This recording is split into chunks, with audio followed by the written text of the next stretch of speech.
Saudações, vigia das pessoas. Estamos vendo Classe VIP.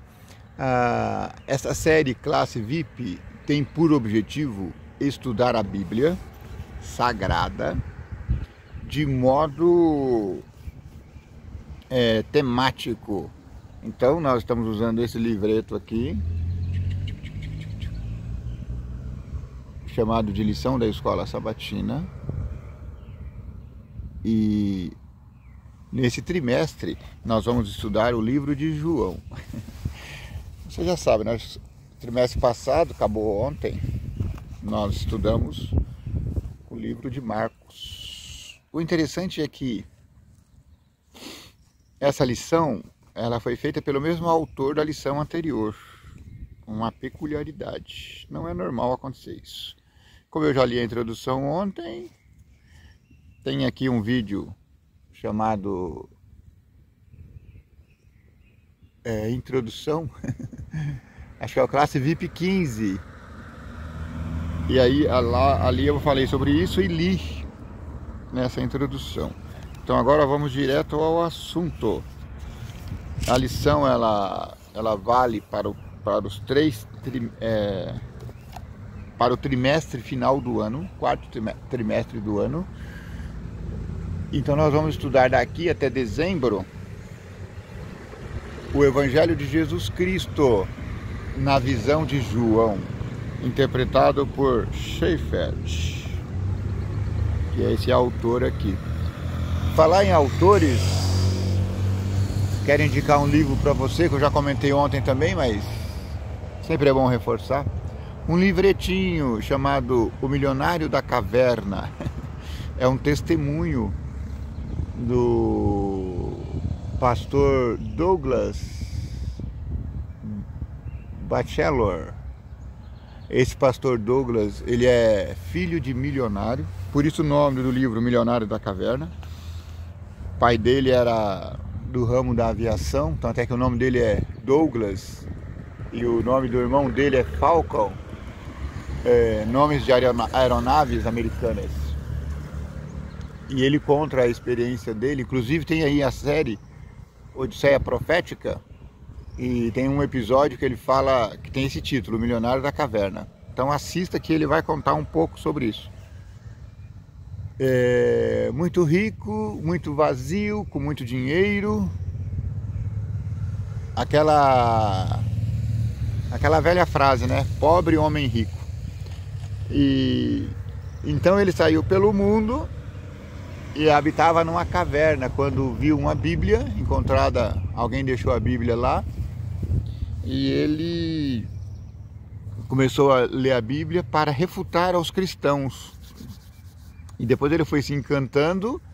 Resultado, hoje ele é um dos grandes pregadores adventistas. Ele prega nessa série chamada Odisseia Profética. Ele faz um resumão dos estudos bíblicos desde Gênesis a Apocalipse. Ele faz um resumão do que podemos chamar de o grande conflito, porque ele fala das profecias bíblicas. E interessante que esse evento é uma reedição de um evento que aconteceu 25 anos atrás. Enquanto eu me casava, ele pregava a Bíblia aqui no monte da internet. Porque 25 anos depois, ele volta e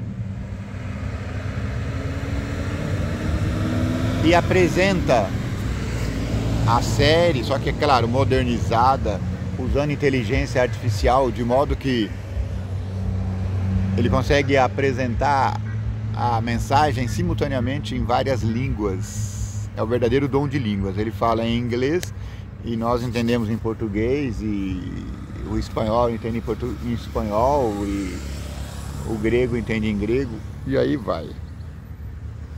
Há 25 anos atrás eu estava casando e a minha ideia era casar de novo agora no jubileu. Mas houve um contratempo e não será possível.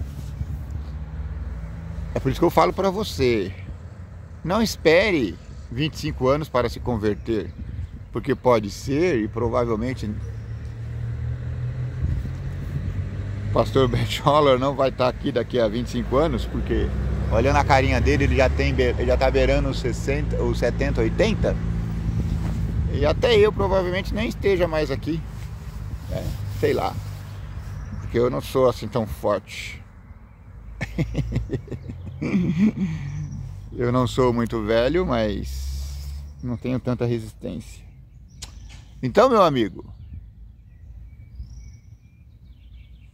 fique atento, porque as pessoas vêm e vão, mas a palavra de Deus permanece. Outra coisa, eu estava vendo hoje de manhã, agora são 5 da manhã, eu estava vendo de manhã e ele estava falando sobre um tema que é muito caro para mim, o milênio. O que é o milênio? Milênio é um período de 1000 dias que o povo de Deus vai passar no céu. A igreja será arrebatada. E esse arrebatamento acontecerá na volta de Jesus. E ficaremos com Cristo reinando com Ele no céu 1000 anos. A terra ficará repousando esse 1000 anos. Ele até chamou de descanso sabático, porque os judeus eles tinham um costume de trabalhar na terra 6 anos e no 7º ela descansava. E como para Deus 1000 anos é igual a um dia e um dia é igual a 1000 anos, então, meu amigo, nós poderemos estar nós já estamos nesse 1000 anos de repouso da terra. Sim, porque a terra foi produzida em 6 dias e no 6º dia ela descansou, com Adão e tudo que foi criado no 6º dia. Agora a terra já geme 6.000 anos de criação e está na hora do repouso sabático, Senhor. Então o Senhor tem que voltar nesse milênio, não pode ser. Eu preferiria que o Senhor voltasse agora, no começo do milênio, para que a gente pudesse repousar todo esse 6º milênio lá no céu. Enquanto isso, a terra vai ficar sem forma e vazia. A terra vai ficar renovada. A terra vai ser a prisão de Satanás. A prisão de Satanás e os ímpios. Satanás e seus anjos ímpios estarão presos aqui na terra. Vão ficar sozinhos aqui meditando nas palhaçadas que fizeram. E os que ficaram para trás, sim, haverão retardatários. E esses retardatários, eles não ficarão aqui para uma segunda chance. No jogo da vida do céu não há segundo tempo. Não há prorrogação, porque o Senhor está prorrogando a sua vida. Mas não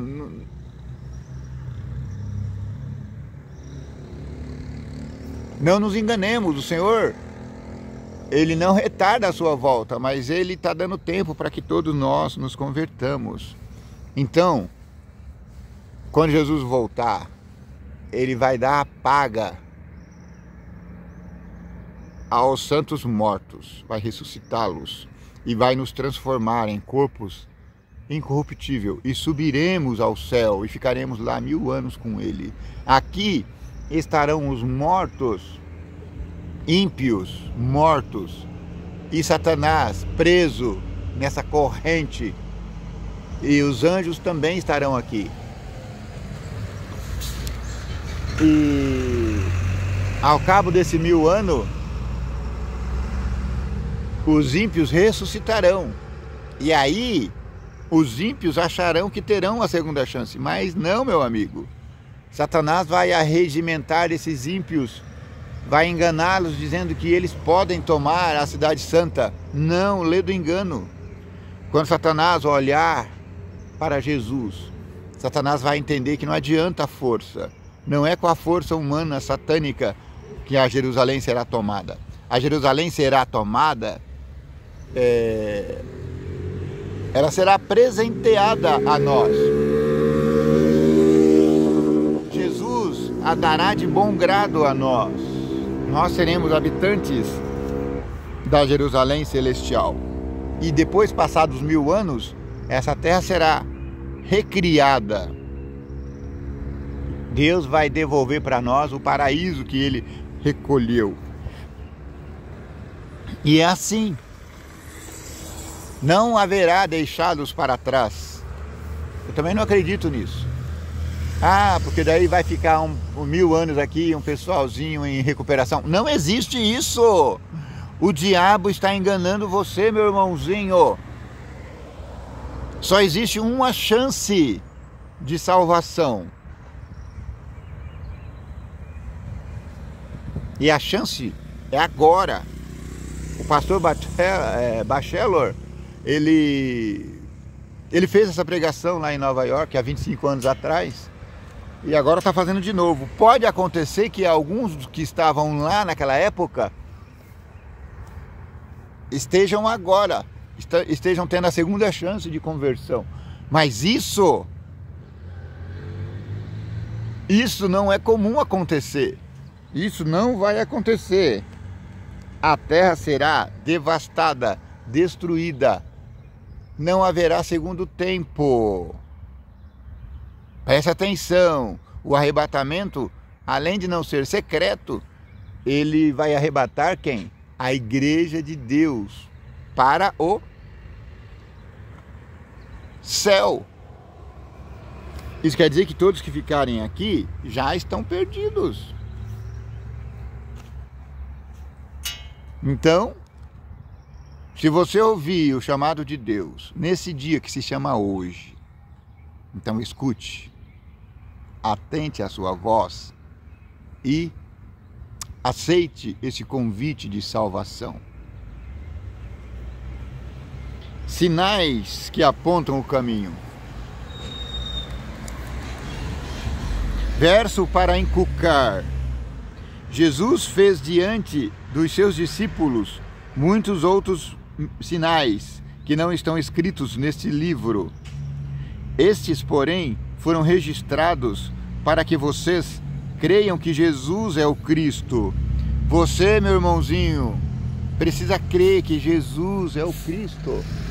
Jesus é o Messias, o Filho de Deus, e para que crendo tenham vida em seu nome. João 20, 30 e 31. Leituras da semana. Anote isso porque é importante. Você vai ler nessa semana, hoje é segunda, até sexta-feira esses versos, tá bom? João 2, 1 a 11, 4, 46 a 54, João 5, 54 e João capítulo 5, Marcos capítulo 3, verso 22, verso 23 e Mateus 12, 9 a 14. Então, a leitura de sábado. Por que João escreveu seu evangelho? Será que ele desejava enfatizar os milagres de Jesus ou alguns de seus ensinos específicos? Sob o poder e a influência do Espírito Santo, João explicou o porquê. O apóstolo disse que, embora muitas outras coisas pudessem ter sido escritas sobre a vida de Jesus, João 21 a 25, as histórias que ele incluiu foram registradas para que os leitores crescem que Jesus é o Cristo, o Messias, o Filho de Deus, e para que, crendo, tivessem vida em seu nome. João 20, 31. Nesta semana, meu amigo, nós estudaremos alguns dos primeiros milagres de Jesus, conforme relatados por João, desde a transformação da água em vinho, em um casamento, até a cura do filho de um oficial, e também a cura do paralítico no tanque de Betesda. Uau! Olha Olha o título da lição: sinais que apontam o caminho. Esses 3 sinais, eles estão apontando o caminho. João chama esses milagres de sinais. Nesse caso, sinais não se refere a algo como uma placa de trânsito, mas a eventos miraculosos que apontam para a realidade mais profunda. Jesus Cristo é o Messias. Em todos esses relatos, encontramos exemplos de pessoas que responderam com fé.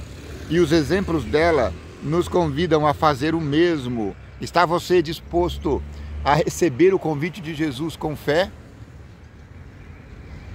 Está você disposto a ver as placas que João colocou no caminho do céu?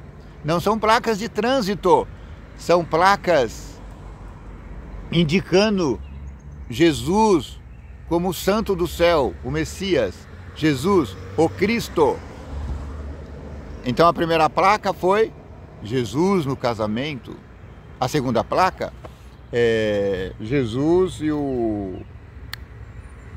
aquele lá do tanque de Betesda.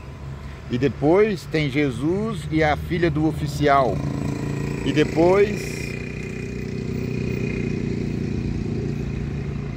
sinais e maravilhas.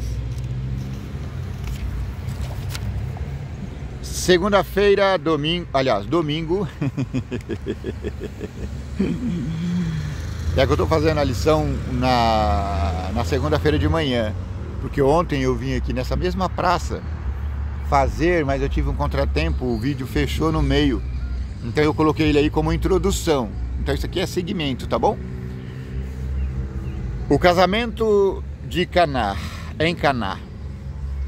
Leia João 2, 1 a 11. Qual é o sinal que Jesus fez em Caná e como isso ajudou seus discípulos a crer nele? Dá o pausa e leia João 2, 1 a 11. Muito bem, agora lido, vamos comentar. Quando os discípulos viram Jesus realizando o milagre, isso ofereceu várias evidências em favor da decisão que eles tomaram de segui-lo. Porque eles viram que a água se tornou em vinho. Afinal, como esse sinal tão poderoso não apontaria para Jesus como alguém enviado por Deus? Provavelmente os discípulos ainda não estavam prontos para entender que ele era Deus. Hoje em dia tem gente ainda que não está preparado para isso, porque é impossível caber numa cabecinha de minhoca como a minha, que um Deus todo-poderoso, Criador, grande, enorme, tenha se revestido de humanidade, um corpo tão pequeno, tão frágil, e tenha vivido vida humana, e tenha morrido na cruz, e tenha retomado o seu próprio corpo. Isso não cabe na nossa cabeça, só cabe na cabeça de um jumento. Mas nós precisamos crer nisso, porque disso depende a nossa salvação eterna. Como Tomé disse: eu creio, Senhor meu Deus, Senhor meu Rei.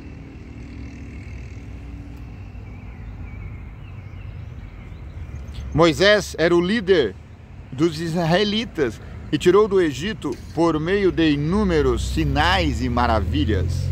Deuteronômio 6, 22, 26 a 8. Deus o usou para libertar Israel dos egípcios. Ele era, em certo sentido, o salvador do povo. Eu estava ouvindo o discurso de Netanyahu na ONU. Ele fez um discurso contundente, dizendo: nós estamos lutando contra terroristas, contra pessoas que querem nos destruir como povo. E ele disse: nós chegamos aqui com a força de Deus, pelo poder de Moisés, e nós não temos outro destino a não ser a vitória. Enquanto eu via o discurso dele, eu lembrava do discurso do nosso presidente Eli lá. E eu ficava triste. Porque nessa guerra de Israel contra o Hamas, contra aquele outro terrorista, o Hezbollah e etc., o nosso governo se colocou do lado dos terroristas. E ainda cutucou a ONU dizendo: precisamos de leis fortes para controlar esse mundo. Isso é triste, mas a culpa é nossa mesma. Porque nós os colocamos lá. Eu não quero culpar o povo mais pobre do país. Mas eu quero culpar e culpo as lideranças municipais, prefeitos, as lideranças estaduais, governadores. Por quê? Muitos deles apoiaram esse plano de retomada da democracia. A força. Porque isso foi um plano. Se o Brasil está na condição que está hoje, é porque foi um plano muito bem estabelecido. E eu tenho certeza que Satanás está metido no meio. Não é só uma questão humana. Porque o Brasil, ele sempre foi conservador. Nós sempre fomos um Estado, apesar de laico, fomos cristãos, bons cristãos católicos. Nós sempre apoiamos a família. Nós sempre fomos contra o aborto. Nós sempre estivemos do lado conservador das coisas. Mas depois da Constituição Cidadã de 88, parece que a coisa degringolou. E o nosso presidente passou vexame lá, pedindo para que a ONU se fortaleça, para que a ONU aumente a censura no mundo. Inclusive teve o microfone cortado, aliás, foi muito bem cortado. Mas o que ele disse está lá, está escrito. E o que ele disse é pior do que o fato do microfone ter sido cortado. Porque ele disse: nós precisamos de uma ONU forte. O que ele está dizendo? Ele está fazendo um apoio ao globalismo, que é esse governo global, essas 10 nações que vão se fortalecer. Ele está do lado disso. O mundo vai se unir contra o povo de Deus. Eu não estou dizendo que o Estado de Israel seja o povo de Deus. Talvez nem seja. Por quê? Porque hoje o Israel é o novo Israel. É o 7º reino. Eu já falei sobre isso em outras séries aí. Só que Israel, como povo, eles têm o direito de existir.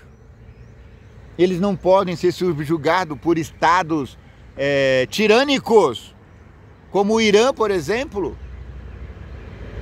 E o nosso governo brasileiro está alinhado a essa gente. Não só o governo brasileiro, a América também está alinhada com o Biden lá. Tomara que esse povo saia do poder, porque voltando ao antigo governo, os pingos não serão colocados nos is. Porque a nossa guerra tem que ser contra o terrorismo. Então fica aqui gravado o meu apoio ao Estado de Israel. Lembrando que o Estado de Israel não é o povo de Deus.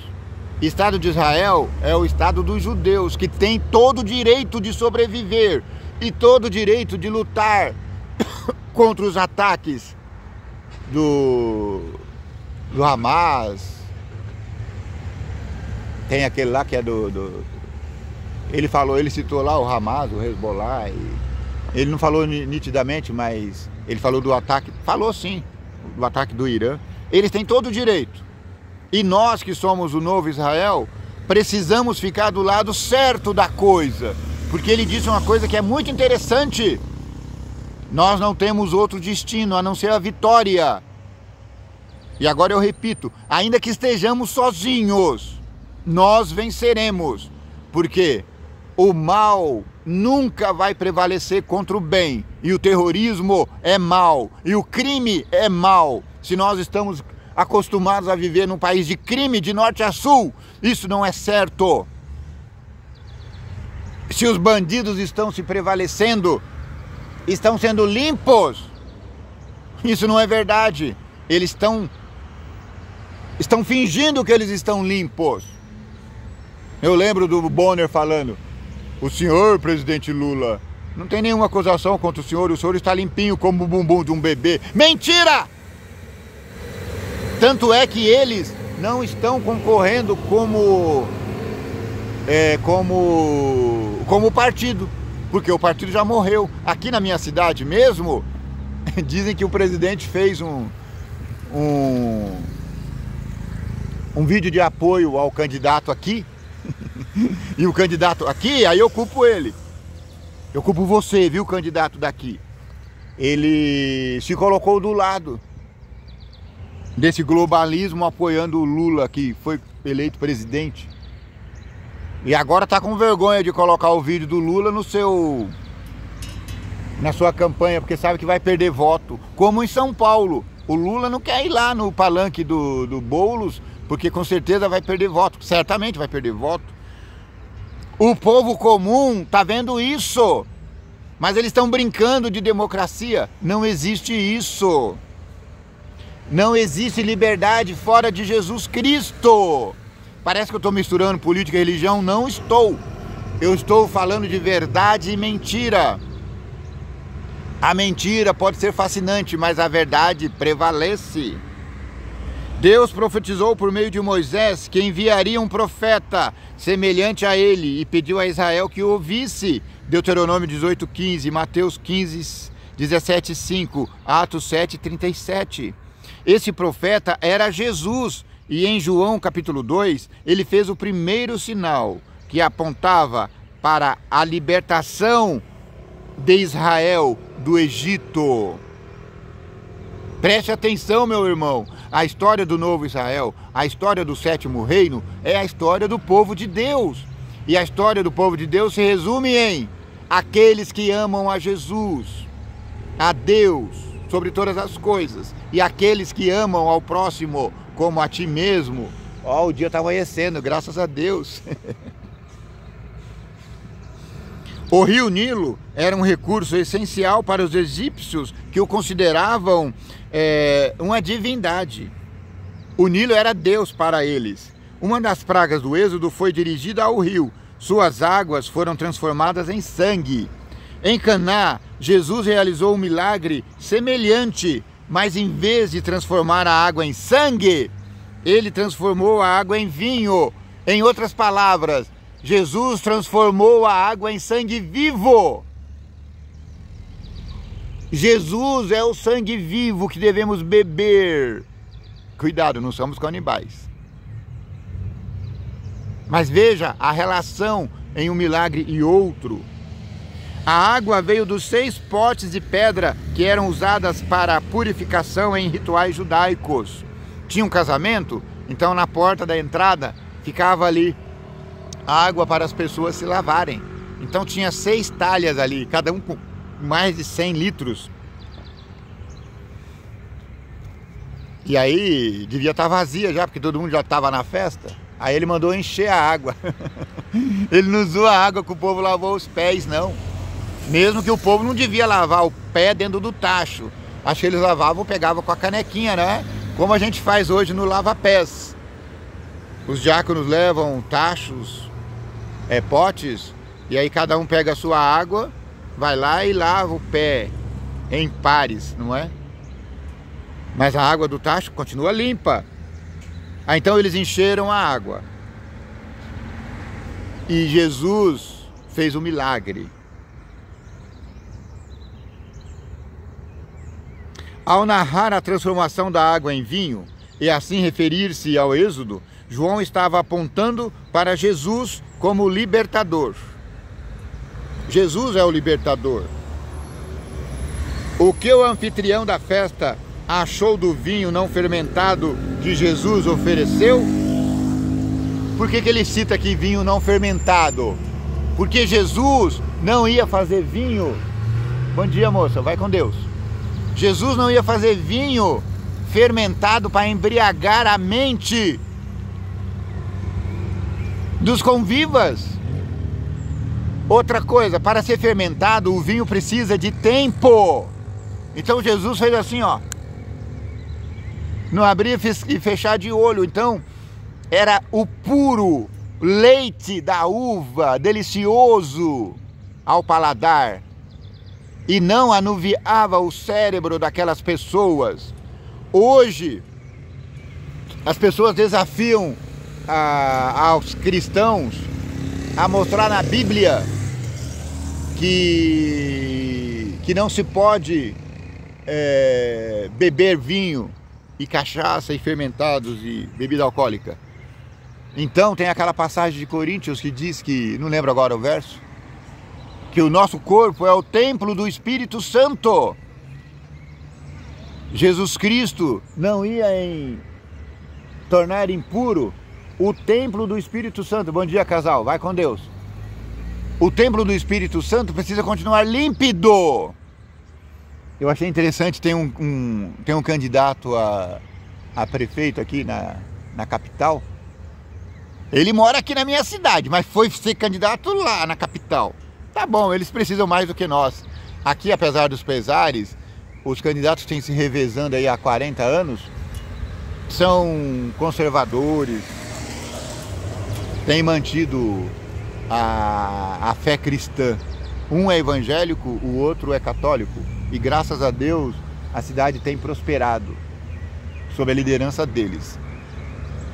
Agora um debandou pro lado do Lula, o outro tá aí tentando se reeleger. Eu acho até que vai conseguir.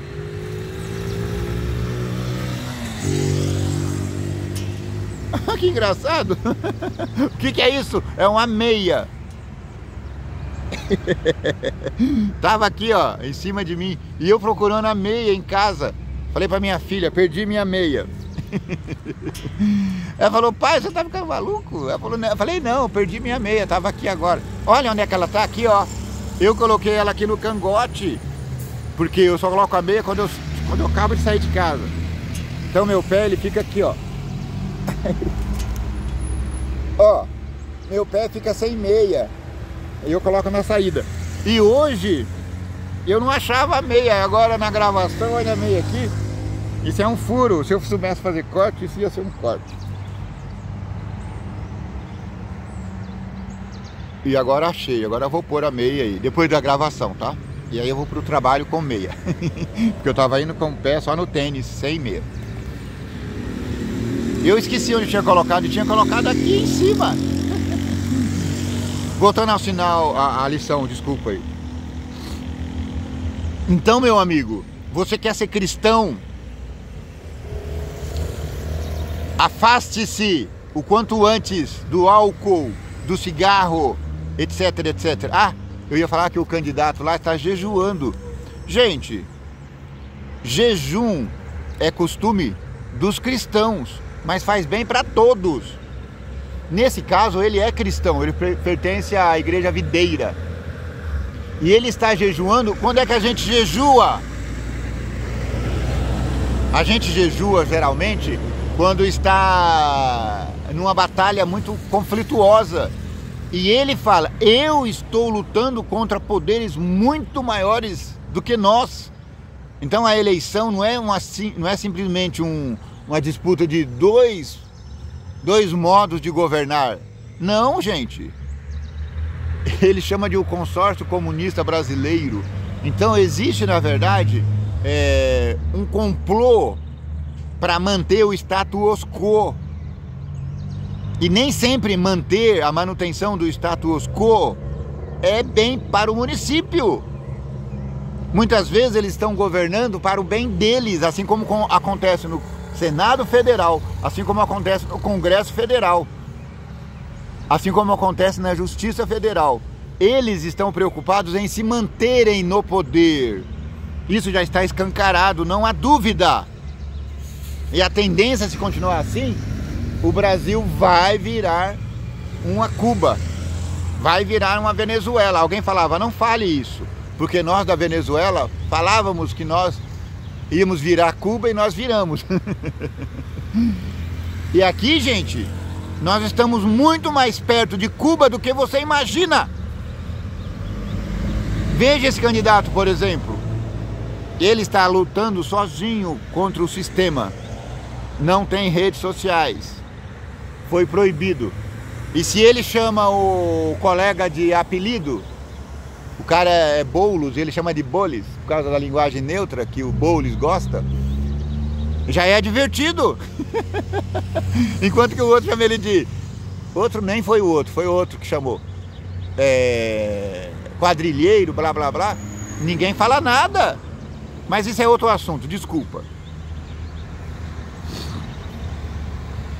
Bom dia, vai com Deus. É que eu sou muito empolgado, eu vou misturando os assuntos, mas fazer o que, não é?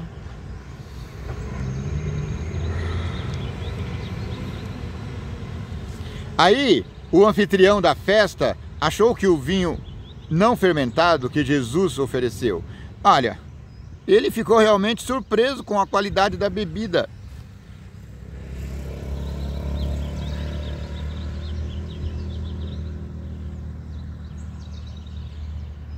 E sem saber do milagre que Jesus tinha feito, pensou que havia guardado o melhor vinho para o final. Ele achou que o dono da festa tivesse guardado o melhor para o final, porque antigamente as pessoas davam qualquer vinho. Davam qualquer vinho para as pessoas. Antigamente não tinha geladeira. E o vinho, o suco de uva, era feito e deixado em talhas, lá no porão, lá atrás, em cima da casa, na laje. E o vinho ia fermentando. E quanto mais fermentava, ele perdia a qualidade, não é? Fermentava, azedava. Então na festa, as pessoas despachavam aquele primeiro vinho. Só depois dava aquele vinho novo, feito na semana. Então o anfitrião falou, você foi espertinho, hein? Colocou as gororoba e agora colocou o filé. Mas ele não sabia. Mas todos sabiam que aquele vinho foi feito por Jesus Cristo. O termo grego oinos é usado tanto para o suco de uva fresco quanto para o vinho fermentado. Dicionário Bíblico Adventista do Sétimo Dia, página 1377, 1378. Ellen G. White afirma que o suco produzido pelo milagre não era alcoólico. Ela fala isso em O Desejado de Todas as Nações, Casa Publicadora Brasileira, 2021, página 110. Eu também creio nisso. Sem dúvida, aqueles que sabiam o que tinha acontecido ficaram surpresos. Quais as razões você tem para seguir Jesus? Há muitas, não é mesmo? Claro! A primeira razão... Bom dia, minha irmã, vai com Deus. A primeira razão é que ele me achou lá no interior do Paraná, eu estava na minha segunda década de vida e a minha vida se transformou totalmente. Eu não era um homem desolado e triste, como aquele pastor Douglas. Douglas, ele tinha tudo. Era milionário, tinha aviões, tinha barcos no quintal da sua casa. Mas ele era triste e solitário. Então ele correu para a caverna e foi achado por Jesus. Eu não. Eu era ao contrário, eu não tinha nada materialmente falando. Mas eu era um homem cristão, cumpridor da fé, era católico. Minha mãe católica e meu pai era da igreja evangélica. Eu não sei exatamente se ele foi batizado ou não, mas o meu tio foi batizado, eu lembro disso. E minha avó também era. E aí Jesus me achou lá. E desde então eu abracei essa fé e até hoje eu sou feliz. continuo sem dinheiro. Mas como o pastor Douglas disse, o dinheiro não é importante. É importante, mas não é o mais importante. Se você tem, ótimo. Desfrute dele e use-o para abençoar a outros. Se você não tem, não fica se lamentando. Porque o Senhor, Ele não vai deixar faltar a manutenção diária. Sim, meu amigo. Eu saí de uma grande empresa lá no Paraná e vim aventurar aqui em São Paulo. E nesses quase mais de 30 anos que eu estou aqui, nunca me faltou o pão. Quando a minha filha mais nova nasceu, a minha filha mais velha não é minha filha. Ela veio no pacote, já tinha acho, 7, 8 anos quando eu a conheci. Quando a minha filha mais nova nasceu, em 2002, eu estava casado há 2 anos. Eu tinha muito medo. Quando eu fui na maternidade, eu fui só levar a roupa para minha esposa que estava lá. Porque eu sabia que não tinha visita, né? Então eu cheguei lá umas 7 da noite, ela nasceu 6h11, eu cheguei umas 7, 8 horas lá. E aí, a enfermeira-chefe, ela se condoeu comigo, porque eu ficava ligando a cada hora lá do meu trabalho para ela. Aí eu falei, ó, tô aqui, eu trouxe a roupa da minha esposa, do bebê, né? Aí ela falou, você não quer levar pessoalmente? Eu falei, como assim, eu posso? Aí ela apontou, ó, aquele quarto ali. E aí eu entrei no quarto. Tinha 2 mãezinhas dando a luz lá, minha esposa e outra. Só que a outra mulher não estava no quarto, ela estava só minha esposa. Aí eu olhei para aquela coisa deitada do lado dela. Não era coisinha, né? Era enorme. Meio metro de pessoa. E aí eu descobri que a minha filha era minha filha. Eu não sabia até então. A gente não sabia, a gente não conseguiu ver o sexo dela antes. E aí ela falou, pegue no colo a sua filha. O primeiro sentimento que veio para mim foi assim, Senhor, agora eu não sou responsável só por mim, eu sou responsável por outra pessoa. Senhor, eu falei, não deixa eu fazer essa pessoa passar por dificuldade. Meu maior medo era de não conseguir manter a minha família, assim como meu pai não conseguiu manter a família dele, não é? É claro que eu só tive das minhas entranhas uma filha, meu pai teve 9, e talvez isso possa ter pesado na balança, mas eu sempre tive muito medo de não conseguir sustentar a mim mesmo e a minha posteridade. Graças a Deus, hoje, depois de... a minha filha já está com 22 anos, nunca faltou pão para a minha família. Nesses períodos de quase 30 anos, acho que eu fiquei desempregado só 6 meses, que foi o período que eu fiquei desempregado, assim que eu casei e perdi o emprego. Outro dia eu conto essa história. Então, as razões para seguir Jesus são muitas, mas uma só importa: Jesus é o caminho. Segunda-feira, o segundo sinal na Galileia. Durante seu ministério terrestre, Jesus realizou milagres que ajudaram as pessoas a crerem nele. João registrou esses milagres para que outros também crescem em Jesus. Leia João 4, 46 a 54 e responda: por que o evangelista faz uma conexão com o milagre realizado na festa de casamento? Leia lá, aperta o pause e responda. Ao relatar o segundo sinal que Jesus fez na Galileia, João aponta para o primeiro sinal, ocorrido nas bodas de Caná. Ele parece estar dizendo: os sinais que Jesus fez irão ajudá-lo a compreender quem ele é.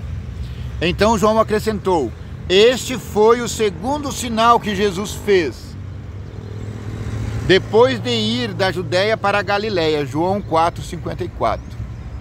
Este foi o segundo sinal. O primeiro foi aquele das bodas. À primeira vista, a resposta de Jesus ao pedido do oficial parece dura. No entanto, este oficial fez da cura do filho a condição para crer em Jesus. Por isso, Cristo leu o coração dele e identificou uma doença espiritual mais profunda do que a doença que ameaçava seu filho.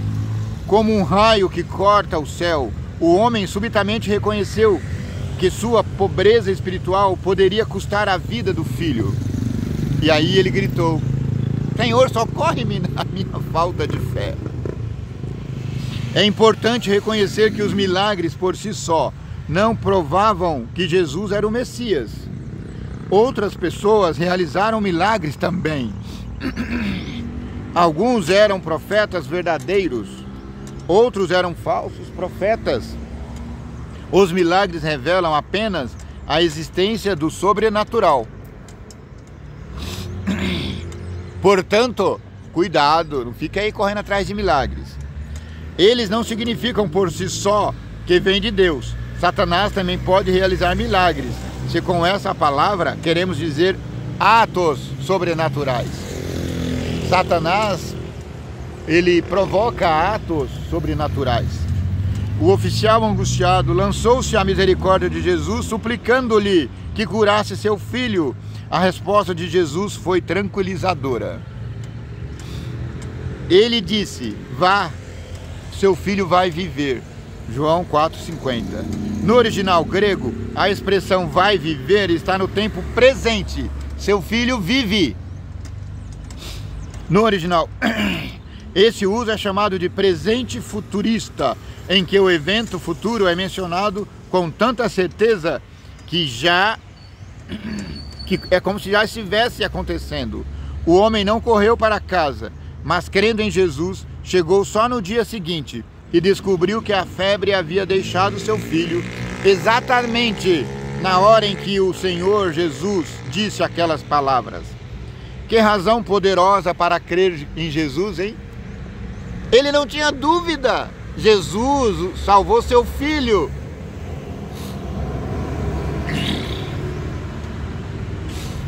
Mas ele já foi crendo. Por quê? Porque Jesus tinha salvo ele também da incredulidade. Mesmo que víssemos um milagre, que outros critérios devemos considerar antes de concluir automaticamente que veio de Deus? Quando você estiver diante de uma pessoa que você acha que é de Deus, quando você tiver dúvida, fique observando esses milagreiros. Por quê? Jesus não disse que pelo fruto a gente vai conhecer a árvore? É, meu amigo, pelo fruto o conhecerei. Por isso, meu amigo, quando você for votar, observe os frutos do candidato. Se são frutos bons, vote nele. Se são frutos maus, rejeitai-o. O milagre é terça-feira já. O milagre junto ao tanque Betesda. O próximo sinal que João registra acontece junto ao tanque de Betesda, João 5, 1-9. Vai ler lá. Acreditava-se que, de vez em quando, um anjo agitava a água e que o primeiro doente a entrar no tanque era curado. Como resultado, os pórticos do tanque ficavam lotados de pessoas que esperavam ser curadas na próxima vez em que isso acontecesse. Jesus foi a Jerusalém e, ao passar perto do tanque, viu a multidão à espera de um milagre. Que cena deve ter sido! Aquelas pessoas tristes, pobres, muito doentes, esperando uma cura que jamais viria. Que oportunidade para Jesus! Essa experiência do tanque de Betesda nem de longe está dizendo que os anjos estão aí de plantão para fazer milagres. Não. A passagem está dizendo, não é o autor que está falando, sou eu mesmo. A passagem está dizendo que eles criam que um anjo descia e movia a água. É possível. É possível que seja um anjo.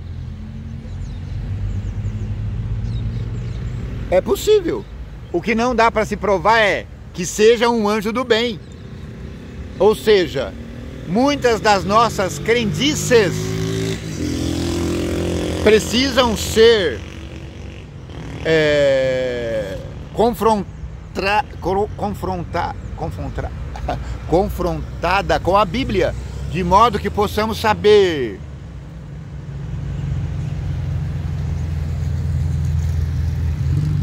se ela tem sentido bíblico ou se é apenas mais uma crendice nossa. Ontem, por exemplo, eu estava fazendo aqui a primeira parte desse vídeo e apareceram dois meninos que estavam brincando de skate aqui.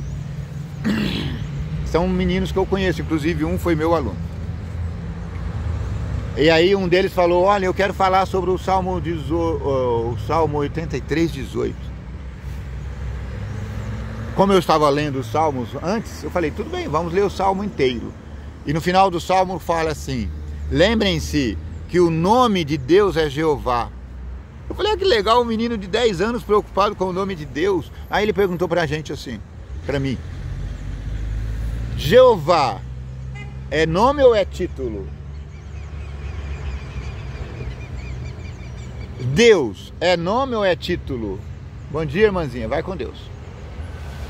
Aí eu falei, Deus é título? Ele falou, é título. E Jeová é nome, é. Aí ele perguntou, qual é mais importante, o nome ou o título de Deus?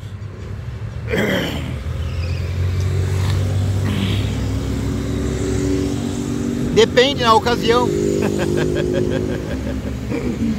Se for no tribunal, eu não falei isso pra ele na hora, eu não pensei nisso. Mas tanto o nome de Deus como o título de Deus é importante e tem a sua importância. Quando você vai invocar a Deus, por exemplo, você está passando por um perrengue, você fala, Deus me socorre. Então você pode mencionar Deus, Jeová. Você chama o título de Deus, Deus Supremo. Ele já sabe que é Ele. Aí você fala Jeová, ele sabe, é o meu nome, então é Ele mesmo. Entendeu? Num juízo, todos serão julgados pela lei de Deus. Quem é esse Deus? Esse é o Deus Jeová. E ele tem o título. Qual é o título? Ele é o Criador. Então, quando você ler de novo o Salmo 83, lembre-se desse fato. Tanto o nome de Deus como o título de Deus é importante. Aí você leia lá o Salmo 91, que vai falar do... Aliás, o Salmo 119, né? Que vai falar do título de Deus. Saudações aos meus irmãozinhos aí, eu não sei o nome deles, esqueci. Mas dá o like, compartilha e vamos junto!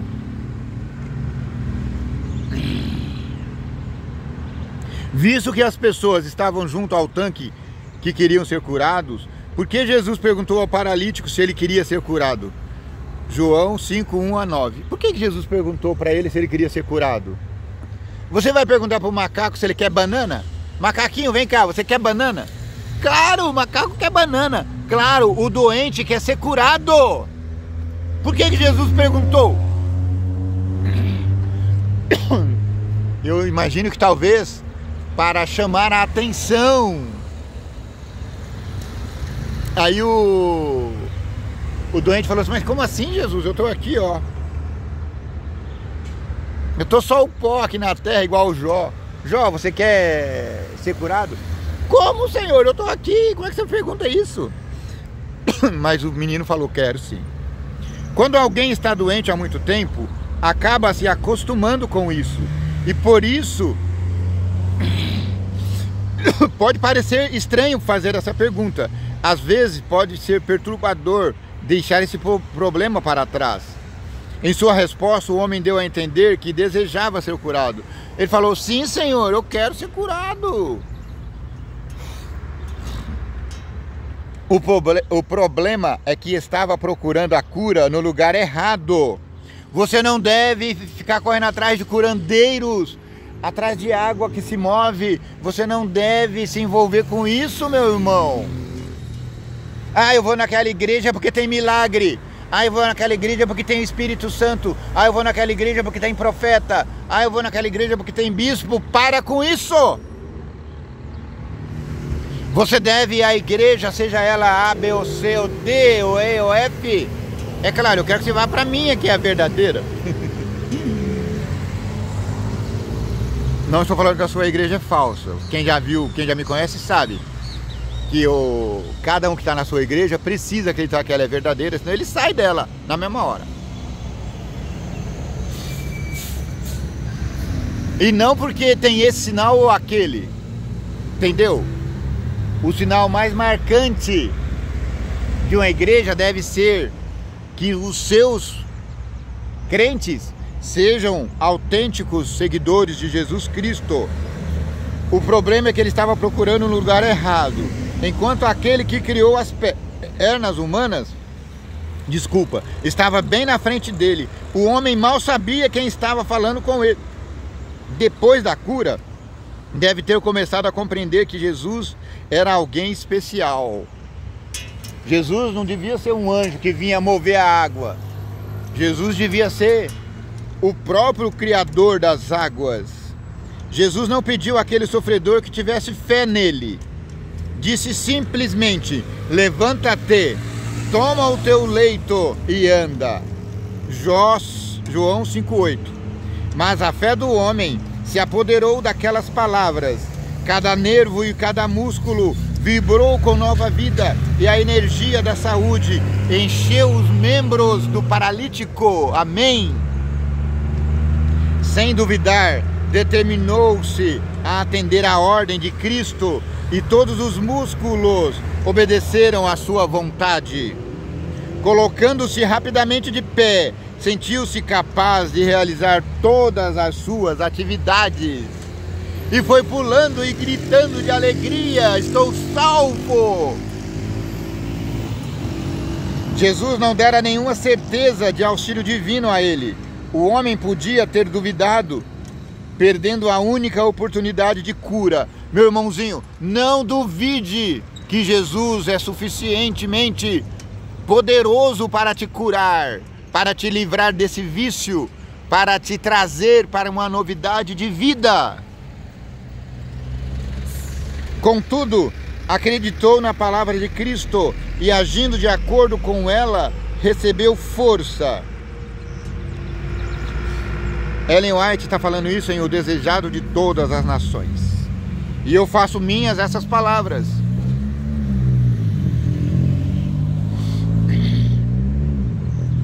Acredite em Jesus Cristo. Creia que Ele é o mesmo ontem e hoje e amanhã. Ele tem poder para te livrar do drama do alcoolismo, do tabagismo,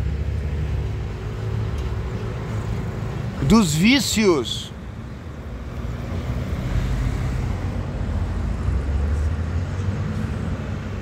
Se você está pego de algum modo na teia de Satanás, clame ao Senhor Jesus e diga: eu quero ser curado.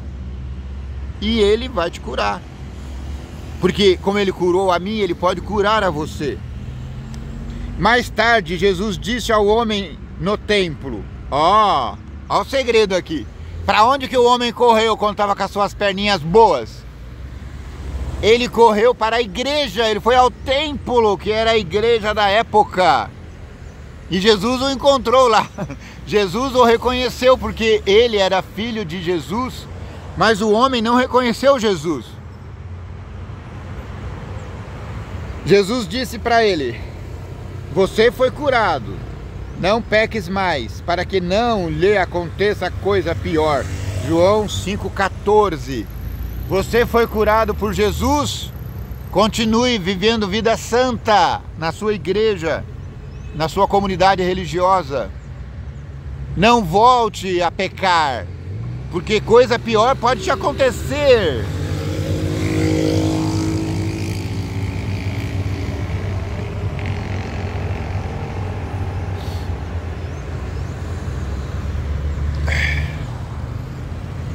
Aqui a lição tem uma pergunta que me faz lembrar de Jó. Por que nem todas as doenças são resultados de pecados específicos? Existia uma crença na antiguidade, na época de Jó, na época de Jesus, que as doenças eram resultados diretos de pecado. Eles não estavam totalmente errados, porque o pecado, ele trouxe mazela ao mundo. O pecado trouxe doença ao mundo.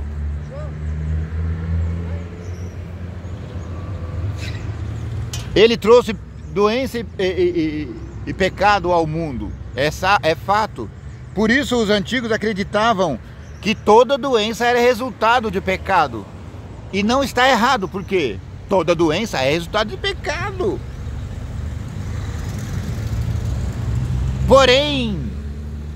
Porém, meus amigos, lendo Jó e observando, a gente percebe nitidamente que Jó não pecou e Jó estava doente. Então, em alguns casos específicos, Satanás, ele põe no nosso corpo doenças, porque Satanás é acusador, é safado, sem vergonha. E nós passamos a culpar a Deus, assim como Jó fez.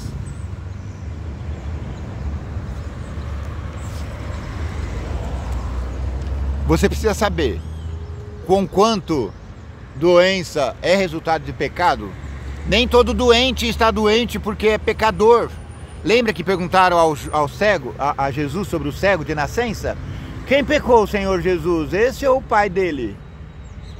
Jesus diz, ninguém pecou, nem ele nem o pai dele. Ué, será que todos estavam ali com 40, 50 anos sem pecado? Não, Jesus não estava falando isso. Jesus estava dizendo que a doença daquele cego, o fato dele ter sido cego, não foi necessariamente porque seu pai era pecador, não foi necessariamente porque ele era pecador, mas Jesus disse, esse caso específico,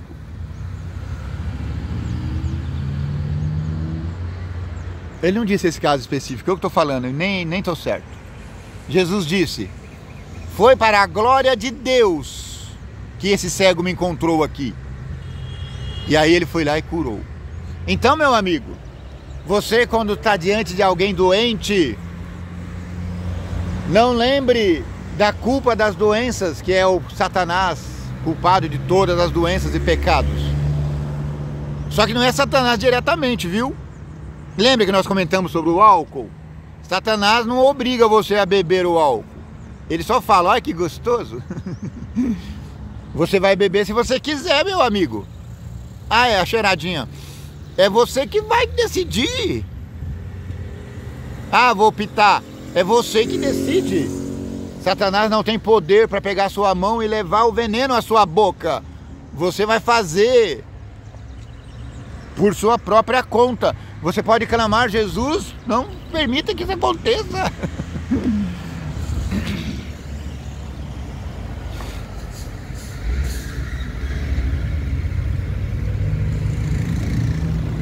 Quarta-feira, corações duros. Ou seja, nossos corações. Nossos corações são duros como pedra. Sinais, maravilhas, milagres, por si só, não provam que alguma coisa é de Deus. Mas, por outro lado, quando vem dele, é perigoso rejeitá-los. Olha o que disse Deus a Paulo. Cuidado, é perigoso recalcitrar contra os aguilhões. Você está lutando contra Deus. Cuidado, Jacó, você está lutando contra Deus. Cuidado, Jó. Você está desafiando o próprio Deus. Cuidado, cuidado. Cuidado, vigia das pessoas. Você está lutando contra o vigia das pessoas. Cuidado. Cuidado, cuidado, cuidado. Leia João 5, 10 a 16. Que lições aprendemos com a dureza de coração dos líderes em relação a Jesus e ao milagre que ele havia feito,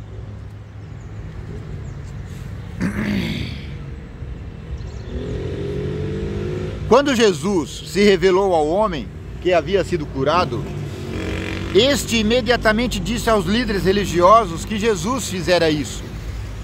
Poderíamos imaginar que esse seria o momento perfeito para louvar a Deus. Ora, um aleijado está curado, um cego está vendo, vamos louvar a Deus, deveria dizer o Sinédrio. Não. Em vez disso, os líderes perseguiram Jesus, tentaram matar Jesus e acabaram matando Jesus.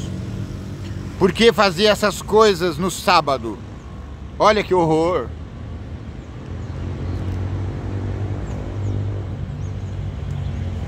Eles amavam mais o sábado do que Jesus. E isso não pode acontecer. Você não pode amar mais o mandamento de Deus do que a Deus. Você tem que amar mais a Deus. Entre os judeus, as curas eram permitidas no sábado, apenas em caso de emergência. Então, se o aleijado não estava em emergência, não tinha motivo para a cura. Aquele homem estava paralítico há 38 anos, portanto, sua cura não se tratava de emergência. Além disso, por que haveria necessidade de carregar o leito? Eles pegaram no pé do aleijado curado? Não porque ele foi curado, mas porque ele estava carregando o leito. Ou seja, Jesus Cristo era um provocador. Ele falou, agora você está curado, meu filho? Ele poderia ter falado assim, vai ao templo. Não, e Jesus disse, pega o seu leito e anda. Jesus estava provocando o Sinédrio, porque quando os sacerdotes ali ouviram e descobriram que aquele homem estava carregando o leito porque estava curado, eles falaram, então você é culpado de trabalhar no sábado, e aquele que te curou é culpado também. Uau! Alguém que tinha poder divino para realizar tal milagre também deveria saber que era permitido levar um leito para casa no sábado. Jesus estava tentando conduzir aquelas pessoas a verdades bíblicas mais profundas, para além de regras e regulamentos humanos. Preste atenção, meu amigo! Em alguns casos, costumes humanos que em alguns casos acabam ofuscando a verdadeira espiritualidade. Isso acontece muito em nossas igrejas hoje. A gente tem colocado tradições e costumes e hábitos e coreografias, e isso está ofuscando a visão daqueles que querem ter um encontro real com Jesus Cristo. Até que ponto as pessoas podem ficar espiritualmente endurecidas, apesar das evidências? As pessoas podem chegar à loucura. Leia lá, João 9, 1 a 16, Marcos 3, 22, Marcos 3, 23, Mateus 12, do 9 a 14. Como aqueles líderes religiosos puderam ser tão cegos espiritualmente como nós hoje? Podemos ser tão cegos a ponto de não ver o óbvio, que Satanás está no comando das coisas. Satanás está se fazendo de Deus. Perceba, preste atenção. A resposta provável é que foi por causa do seu próprio coração corrompido, da crença equivocada de que o Messias o libertaria de Roma, naquele momento, do amor ao poder terrestre e da falta de entrega a Deus. Tudo isso os levou a rejeitar a verdade que estava bem diante deles.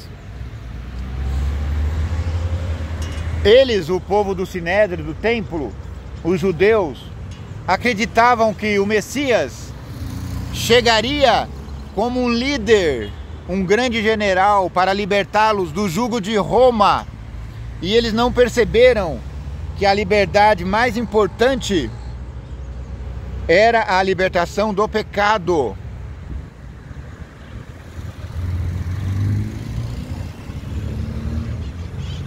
Hoje a gente pode incorrer no mesmo erro. Jesus não vai vir aqui nos livrar de nossos problemas. É por isso que nós, como cristãos, não envolvemos em política.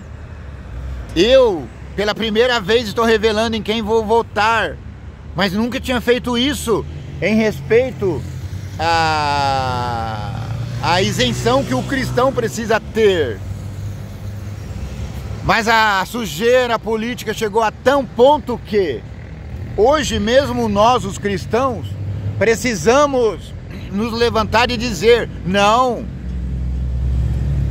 conquanto eu não seja político, conquanto eu acredito que os políticos saibam fazer política melhor do que eu preciso me levantar e dizer: eu vou votar naquele que me parece mais cristão, que me parece mais conservador, que me parece mais família, que tenha pautas nítidas a favor da família, a favor da verdade cristã, contra os abusos, contra a humanidade.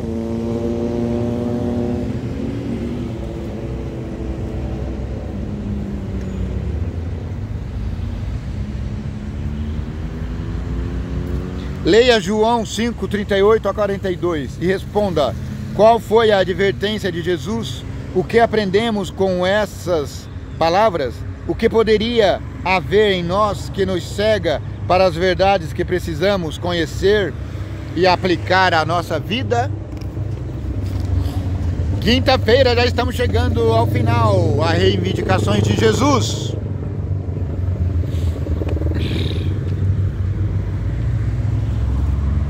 Bom dia, Fatiminha, vai com Deus. Bom trabalho.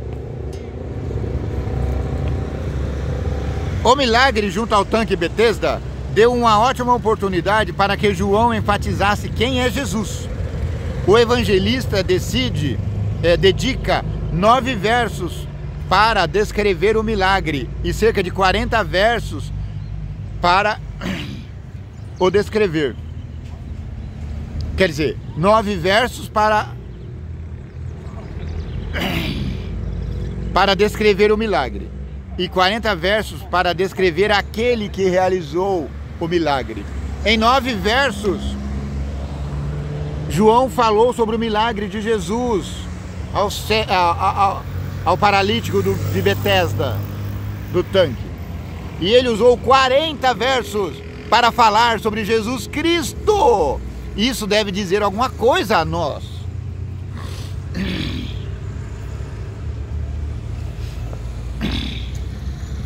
Por que Jesus foi perseguido por fazer o milagre no sábado? Leia João 5, 16 a 18. À primeira vista, é enigmático que João 5, 18 pareça dizer que Jesus violava o sábado. No entanto, um estudo mais atento de João 5, 16 a 18 deixa claro que, de acordo com o próprio Jesus Cristo, o trabalho que ele fazia no sábado estava em perfeita harmonia com o seu relacionamento com o Pai e não transgredia o sábado. Deus não para de sustentar o universo no sábado. Consequentemente, ao fazer aquela atividade no dia sagrado, Jesus estava reivindicando ter natureza divina. Os líderes religiosos o perseguiram com base na suposta violação do sábado e em sua reivindicação de igualdade com Deus. O que Jesus disse para ajudar os líderes a vê-lo como aquele que é algo que ele é algo atestado de modo poderoso pelo milagre realizado? João 5, 19 a 47. Leia e volta aqui. Jesus defendeu suas ações em 3 etapas. Primeiro, ele explicou seu relacionamento íntimo com Deus. João 5, 19 a 30. Eu sou íntimo com Deus. Eu e o Pai somos um.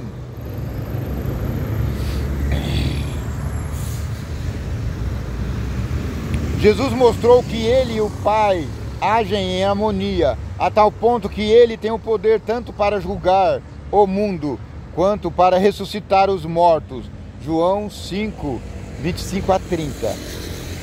Em segundo lugar, Jesus mencionou 4 testemunhas em sua defesa. João Batista, João 5, 31 a 35, os seus próprios milagres, João 5, 36, o Pai, João 5, 37 a 38, e as Escrituras, João 5, 39. Cada uma dessas testemunhas fala até hoje em favor de Jesus. Por último, Cristo apresenta aos seus acusadores a acusação deles, João 5, 40 a 47, revelando o contraste entre seu ministério e o egoísmo dos líderes.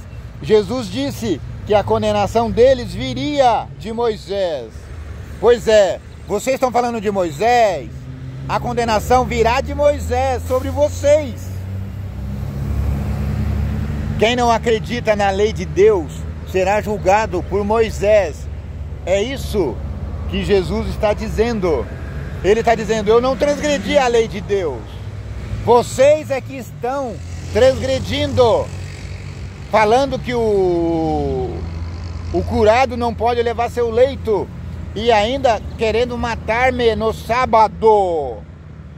Como evitar cair na armadilha de crer em Deus e defender as doutrinas corretas, mas não nos rendemos totalmente a Cristo? É, meu amigo. Uma vez um grande líder, não sei se Gandhi,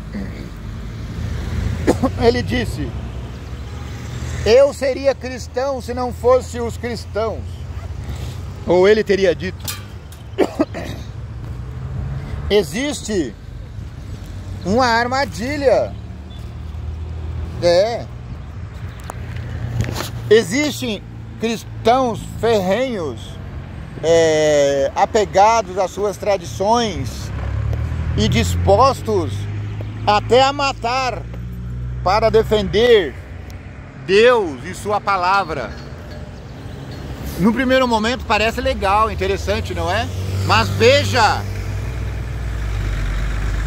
o fato de você defender aquilo que você crê, de unhas e dentes, a ponto... Bom dia, minha irmã, tudo bem? A ponto de você chegar a matar. Eu não estou falando com a figura de linguagem, não. Paulo cria tanto em Deus e defendia tanto o Sinédrio, a ponto de pegar uma carta para prender, e acabou matando alguns cristãos. Ele concordou, bom dia minha irmã, tudo bem? Ele concordou com a morte de Estevão, que foi apedrejado porque acreditava em Jesus Cristo como Senhor. Então existe esse problema hoje. Cuidado, meu amigo, você é cristão, cuidado para você não estar cometendo os mesmos erros que cometeu Saulo. Cuidado, você pode estar cometendo... Bom dia, minha irmã. Quer falar bom dia aqui para meus irmãos no YouTube? Bom dia. A minha irmãzinha está aqui falando bom dia, só que ela não quer aparecer. Então, meu irmãozinho, cuidado. Como Jesus disse a Paulo, você pode estar recalcitando contra os aguilhões, você pode estar lutando contra Deus, pretendendo defender a Deus.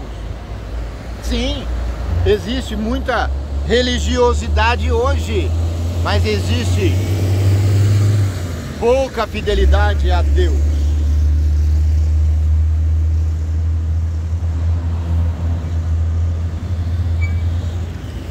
Então qual é a dica que eu dou?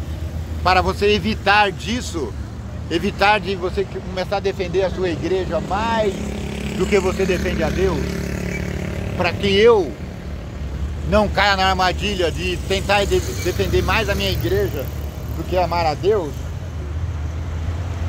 o que eu vou fazer? Eu vou ler a Bíblia todo dia. Por isso que esse canal está aqui.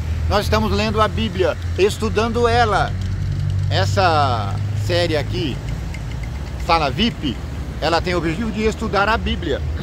Essa lição que estamos fazendo aqui ela é estudada em todas as igrejas adventistas em todo o mundo.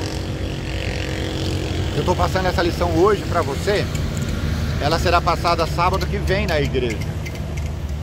Sábado que vem, para você não ficar confuso. Sábado que vem equivale a 5 de outubro, véspera da eleição. Meu irmãozinho, vá na igreja no sábado estudar essa lição, porque você vai aprender que amar a Deus sobre todas as coisas é mais importante do que amar a minha igreja. Porque Paulo amava a sua igreja acima de todas as coisas. Ele teve que aprender que a sua igreja estava errada, que o Sinédrio estava errado. Eu tive que aprender que a minha igreja estava errada. A minha Santa Madre Igreja estava errada. Eu tive que renunciar. Sim, porque você precisa acreditar que a sua igreja é verdadeira, até o momento que você reconhecer que ela não é. Porque no momento que eu reconhecer que a minha igreja não é verdadeira, eu seria falso se continuasse nela. É por isso que eu digo que todas as igrejas precisam ser defendidas por aqueles que as seguem. Não teria sentido você falar assim, esse dia eu vi um padre falando que os outros religiosos estavam certos e que eles estavam errados. Ora, bolas! Não é assim que funciona. Se eu cheguei à conclusão de que eu estou errado, eu preciso tentar ir para o lugar certo. Eu posso pular para um galho que não seja o certo? Pode acontecer. Mas em algum momento Deus vai abrir as nossas mentes, de modo que eu possa perceber os erros que eu estou incorrendo. Entendeu? Então qual é o segredo para você não cair no erro? O segredo, meu irmão, é leitura diária da Bíblia. Você não gosta de ler? Ouça diariamente a Bíblia. É o que nós fazemos aqui no nosso canal Vigia das Pessoas. Compartilha, dê o like.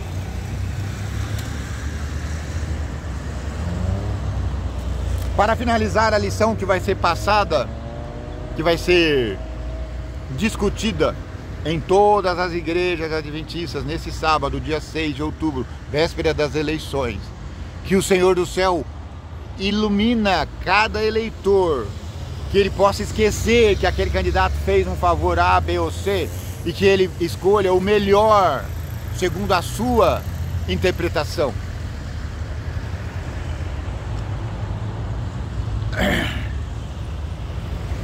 Para encerrar a lição, tem um comentário aqui de um livro que eu adoro muito, eu gosto muito. O Desejado de Todas as Nações, página 157. É comentário de Ellen White. Ellen White é uma escritora maravilhosa. Ela tem mais de 100 mil páginas manuscritas falando de Jesus, da importância da Bíblia. Veja o que ela fala de Jesus sobre esses milagres. Jesus não dera nenhuma, aspas para Dona White, Jesus não dera nenhuma certeza de auxílio divino ao homem de Betesda. O homem podia ter duvidado, perdendo a única oportunidade de cura. Não, ela está falando aqui do homem, do pai do menino lá. Contudo, acreditou na palavra de Cristo e, agindo de acordo com ela, recebeu força. Por meio da mesma fé, podemos receber cura espiritual. Pelo pecado, fomos separados da vida de Jesus. Temos a alma paralisada por nós mesmos. Somos incapazes de viver uma vida santa, tanto quanto aquele paralítico era incapaz de andar.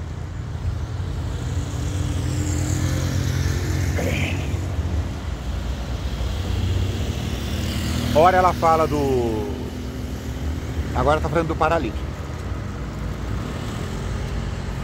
Que essas pessoas tristes, lutadoras, olhem para cima. O Salvador se inclina sobre aqueles que adquiriu por seu sangue, dizendo com inexprimível ternura e piedade: queres ser curado? João 5,6.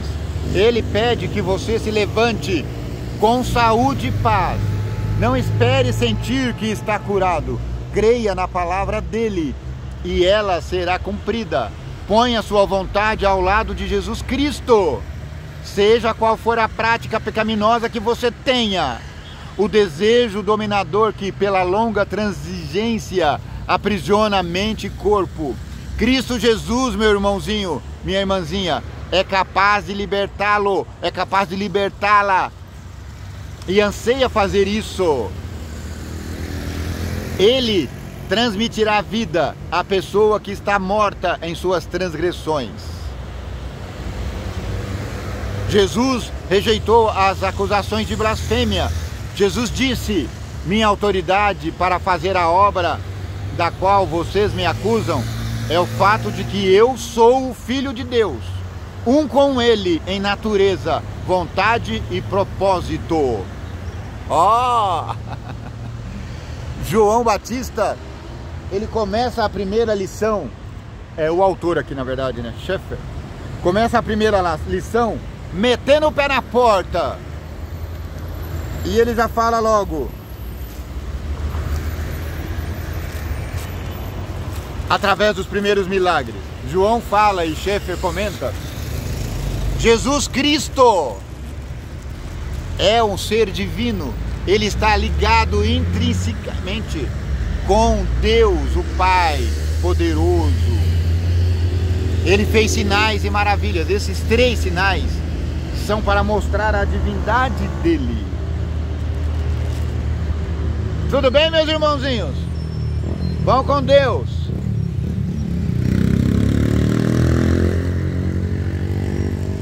Então você tenha uma bela semana. Estude sua Bíblia. Se você tiver essa lição, estude a lição.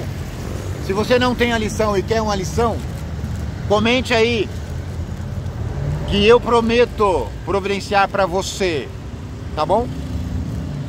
Se a gente não conseguir, porque as lições elas acabam no começo do mês, se a gente não conseguir, a gente dá um jeito de tirar cópia, sei lá. Mas você vai ter se quiser, tá bom? E você que já tem, estude ela todo dia. Seja fiel a Deus. Aceite a vida eterna que Ele está te oferecendo. Ele não está pedindo nada para você. Só está perguntando: você quer ser salvo? Você só tem que falar: quero. E Ele vai transformar a sua vida, assim como transformou a minha, assim como transformou a vida do pastor Douglas, que está fazendo a série Odisseia Profética. Assista, tá aí no YouTube, Odisseia Profética, maravilhosa. É uma série de 15 estudos bíblicos que o mundo inteiro está acompanhando. Que o vigia das pessoas te abençoe e te guarde. Que o vigia das pessoas tenha misericórdia de ti. Que o vigia das pessoas faça resplandecer o teu rosto sobre ti. Que o vigia das pessoas te dê paz.